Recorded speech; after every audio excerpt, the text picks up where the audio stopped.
It was a bright Saturday afternoon in Springfield, Illinois.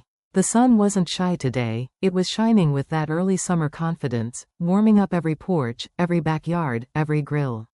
The Miller family's house, a two-story brick colonial with white shutters and a wide porch swing, was buzzing with activity. The American flag fluttered lazily from its pole, and the smell of smoked ribs, burgers, and hot dogs floated through the neighborhood like an open invitation. Inside the backyard, a scene that could have been straight out of a Norman Rockwell painting, if Norman had painted with extra barbecue sauce. Folding tables lined with red and white checkered cloths were stacked with potato salad, macaroni and cheese, baked beans, coleslaw, corn on the cob, and, of course, the dessert table groaning under pies, cookies, and an entire chocolate cake that looked like it could survive a tornado. Ethan Miller, 38 years old, with a dad bod he claimed was earned with honor, hovered near the grill wearing a "kiss the cook" apron. His neighbor, Hank Johnson, a retired postal worker in his 60s, leaned over the fence sipping sweet tea and shouting unsolicited advice about how long the ribs needed. Meanwhile, Ethan's wife, Laura, was darting between the kitchen and the yard, refilling lemonade pitchers and giving Ethan the kind of side eye that says, "Don't burn the burgers, or else." But the real star of the show was the food, and the people who couldn't resist it. Guests piled plates high, sometimes so high it was a balancing act. Kids ran around with ketchup stains on their shirts, their laughter mixing with the sizzle of the grill. And then came the overeating. Uncle Dave, with his Hawaiian shirt stretched tight across his belly, stacked 3 burgers, 2 ribs, and enough sides to feed a small baseball team. "It's a barbecue," he declared, "not a salad convention." He laughed so hard at his own joke that half his coleslaw fell on the grass. Nobody even blinked, it was expected. Ethan, watching his family go back for seconds and thirds, muttered to himself, "Enjoy life, but balance it, right? Balance, like balancing this burger tower on one plate." He chuckled, but deep down he felt that familiar twinge. Was this too much? The afternoon rolled on with laughter, jokes, and food-induced naps on lawn chairs. By the time the sun dipped lower, stomachs were stretched, belts discreetly loosened, and the American dream, at least in the form of overeating, was alive and well. Sometimes life in America feels like a backyard barbecue: abundance, laughter, and yes, overeating. But even in the middle of ribs and potato salad, there's a whisper: enjoy life, but balance it. Monday morning in downtown Chicago had its own soundtrack: the honking of cabs, the rumble of the L train overhead, and the chatter of office workers hustling to their jobs with coffee cups clutched like lifelines. Ethan was one of them. He sat in his gray cubicle on the 14th floor of a glass tower, staring at the mountain of emails on his screen. But his mind wasn't on spreadsheets, it was on Saturday's barbecue. Or rather, the aftermath. His stomach had staged a protest ever since Sunday night. He'd tried jogging that morning, but after 3 blocks he leaned against a lamppost, gasping like a man twice his age. A delivery guy on a bicycle had pedaled past, yelling, "Hang in there, buddy," which only made it worse. At lunch, Ethan wandered into the office break room. His coworkers, dressed in a mix of polos, blouses, and business casual khakis, were talking about the Bears game while heating up their leftovers. And there it was, mocking him from the counter: leftover donuts. Powdered sugar, glazed, chocolate frosted. He grabbed one. Then another. Then, because nobody was watching, a third. And as he sat at his desk, chewing, the voice inside his head got louder. This isn't balance. This is sabotage. But instead of shame, he laughed at himself. Man, if food was a sport, I'd be in the Hall of Fame. Still, he scribbled on a sticky note: enjoy life, but balance it. He stuck it to his monitor like a pep talk from his future self. Regret doesn't have to be punishment. It can be a funny reminder that balance is better than binge. The YMCA smelled like rubber mats, disinfectant spray, and determination. Rows of treadmills hummed like they were judging every new arrival. Mirrors lined the walls, reflecting every bead of sweat, every awkward stretch. Ethan, in basketball shorts and a faded, Springfield High alumni t-shirt, walked in with the swagger of a man who had no idea what he was doing. His friend Marcus, tall, muscular, and annoyingly energetic, slapped him on the back. "Time to balance out that barbecue belly, my guy." Balance? Ethan wheezed just stepping onto the treadmill. I'm already sweating from tying my shoes. They started slow, Marcus jogging like an Olympic athlete, Ethan walking like he was late for church. 5 minutes in, Ethan's face was redder than a stop sign. He clutched the treadmill handles and gasped, "Is it hot in here, or is this machine trying to kill me?" Across the gym, an older man in his 70s was bench pressing with the ease of lifting grocery bags. A young mom in yoga pants was planking while scrolling through her phone. Ethan felt both inspired and deeply inadequate. But then something shifted. He caught his reflection in the mirror, not the sweat or the struggle, but the fact that he was trying. For the first time in a long time, he wasn't overeating, wasn't making excuses, he was moving forward, literally and metaphorically. And he laughed. "If I don't survive this treadmill, Marcus, bury me with a plate of ribs." Marcus rolled his eyes. "Nah, man. You'll be around. Balance, remember? It's not about perfection. It's about trying, sweating, and laughing through the awkward first steps." The Miller house was quiet.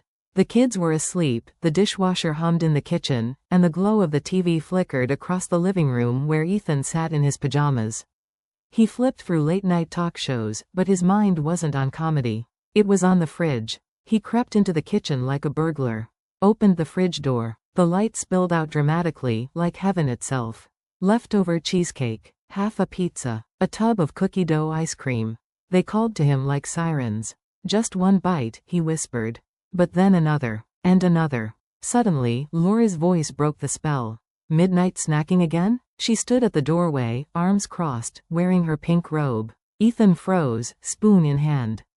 Quality control?" She laughed, shaking her head. "You know, balance doesn't mean cheesecake at midnight." He sighed, putting the spoon down.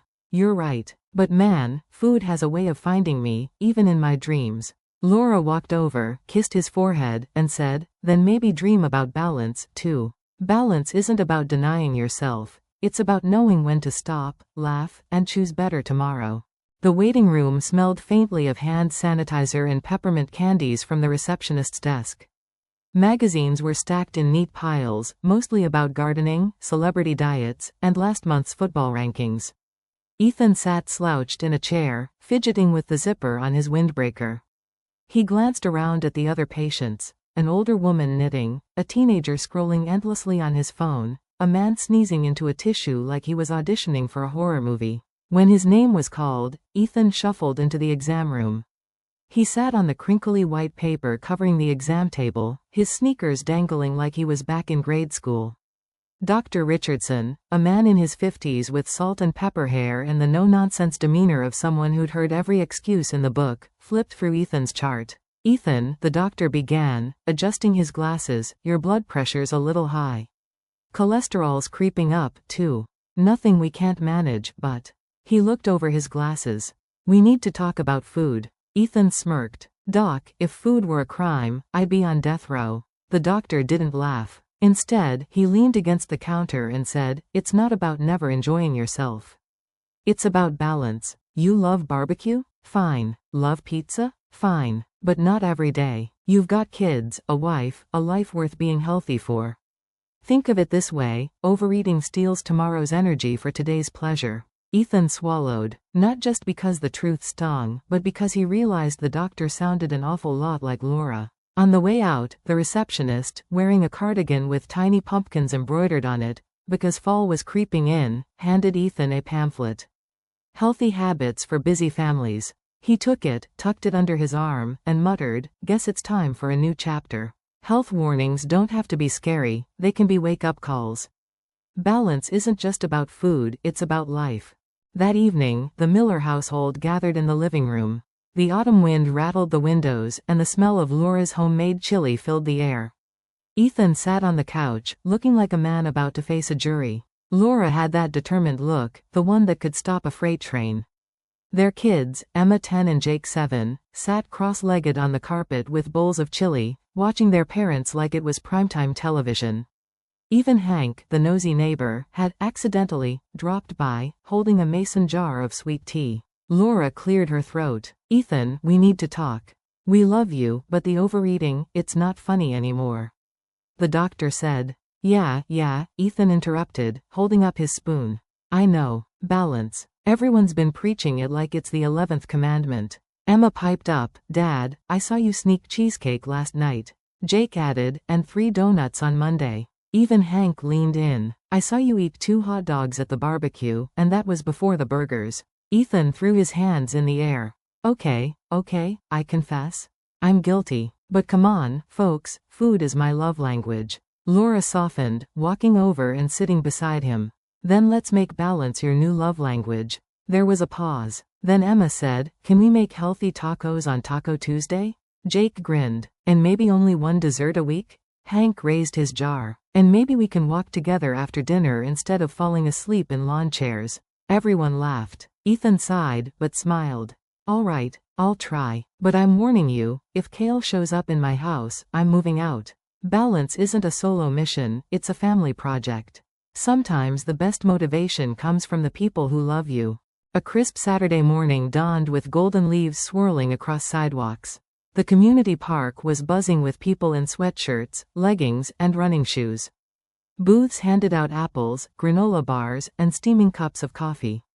A giant banner read, "Springfield Annual Fun Run 5K." Ethan stood at the starting line, shivering in his hoodie, clutching his race number like it was a bad idea come to life.